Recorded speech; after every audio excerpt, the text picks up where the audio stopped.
Welcome to Samba Samba. Enjoy the video. In this video, I will show how to make roll paratha at home. First, combine 2 cups of all-purpose flour with a half teaspoon of salt and 1 tablespoon of oil in a large bowl. Gradually add water, about 3/4 of a cup, mixing until a soft dough forms. Knead this dough for 5 to 7 minutes until it's smooth and elastic. Cover it and let it rest for at least 30 minutes.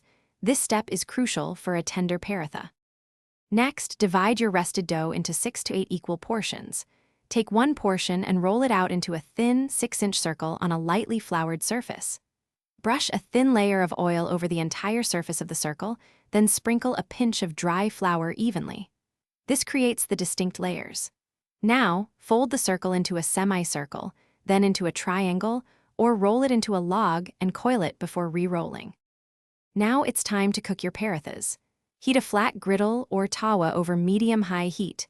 Place 1 rolled paratha on the hot griddle. Cook for about 1 to 2 minutes on each side until golden brown spots appear. Drizzle about 1 teaspoon of oil around the edges and on top of the paratha as it cooks, pressing gently with a spatula. This helps it puff up and become crispy. Finally, let's assemble your delicious roll paratha. Once cooked, gently crush the paratha between your palms to help separate the layers, making it more pliable for rolling. Place your desired filling, such as cooked chicken tikka or paneer bhurji, along one edge. Roll the paratha tightly around the filling, ensuring it's secure. Serve your homemade roll paratha immediately and enjoy the wonderful flavors. Thanks for watching.